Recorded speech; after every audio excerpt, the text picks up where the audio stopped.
आप सभी को मकर संक्रांति की हार्दिक शुभकामनाएं। मकर संक्रांति का त्यौहार पूरे भारतवर्ष में बड़ी धूमधाम से मनाया जाता है। जब सूर्य मकर राशि में आता है तो उसे मकर संक्रांति बोलते हैं। सूर्य प्रत्येक महीने में राशि बदलता है। एक राशि में पूरा एक महीना सूर्य रहता है और राशि बदलने के कारण हर मास सूर्य की संक्रांति आती है। सूर्य की संक्रांति के कारण हम एक संक्रांति से दूसरी संक्रांति तक उसको सौर मास भी बोलते हैं। और जब सूर्य माघ मास में मकर राशि में प्रवेश करता है तो सूर्य दक्षिणायन से उत्तरायण में आता है। उत्तरायण को देवताओं का दिन माना जाता है। दक्षिणायन को जो है राक्षसों का दिन मानते हैं। उत्तरायण सूर्य के होने से दिन बढ़ना शुरू हो जाते हैं और दिन का बढ़ना शुभ माना जाता है, रात्रि का बढ़ना अशुभ माना जाता है। इसलिए सूर्य उत्तरायण होने पर जब सूर्य मकर राशि में प्रवेश करता है तो उसको मकर संक्रांति बोलते हैं। मकर संक्रांति के विषय में हमारे पौराणिक ग्रंथों में अनेक कथाएं प्रचलित हैं।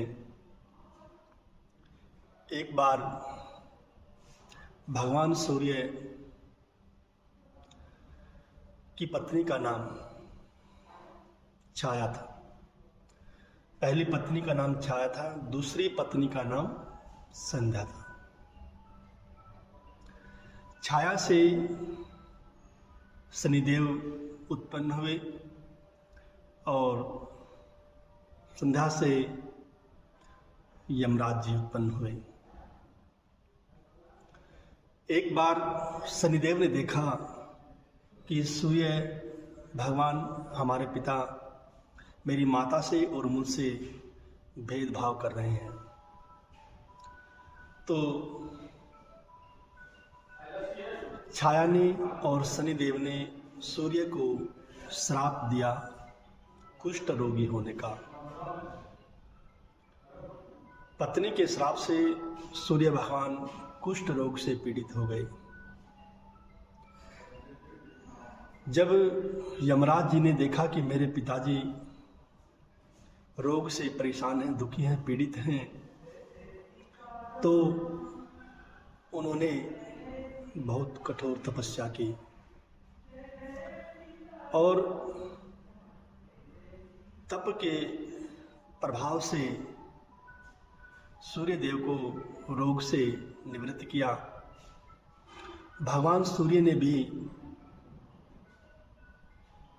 क्रोधित होकर शनिदेव का घर नष्ट कर दिया, जला दिया। शनिदेव का घर कुंभ राशि है और सूर्य के क्रोध से कुंभ राशि जलकर भस्म हो गई, जिससे छाया और शनिदेव बहुत दुखी रहने लगे। फिर यमराज जी ने अपने पिता को भी समझाया कि मेरी सौतेली माता पर और भाई पर क्रोध न करें, उन्हें कष्ट ना दें। तो भगवान सूर्य ने कहा कि जब मैं मकर राशि में आऊँगा तो यह राशि धन धान्य से परिपूर्ण होगी, उनको कोई कष्ट नहीं होगा। यमराज के मनाने से सूर्यदेव मकर राशि में आए। शनिदेव अपने पुत्र के घर में आए, जिससे धन धान्य की वृद्धि हुई। शनिदेव का और माँ छाया का कष्ट दूर हुआ। ये पौराणिक कथा संक्रांति के विषय में है। सूर्य जब मकर राशि में आए तो शनिदेव का कष्ट भी दूर हुआ और माता छाया का कष्ट भी दूर हुआ। शनिदेव ने भी भगवान सूर्य को मनाने के लिए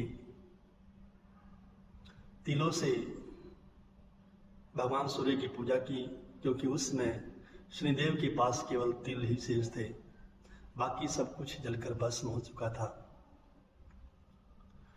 जिससे भगवान सूर्य भी प्रसन्न हुए। और तिलों से प्रसन्न होने के कारण संक्रांति में तिल का और घी का दान विशेष रूप से दिया जाता है। इसी प्रकार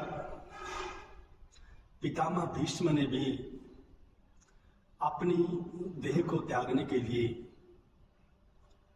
मकर संक्रांति का दिन चुना था, क्योंकि मकर संक्रांति के आने पर पितामह भीष्म ने अपना शरीर त्याग किया था।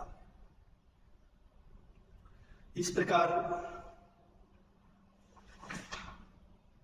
मकर संक्रांति के दिन जो भी हम दान पुण्य करते हैं, 100 गुना होकर हमें दोबारा मिलता है।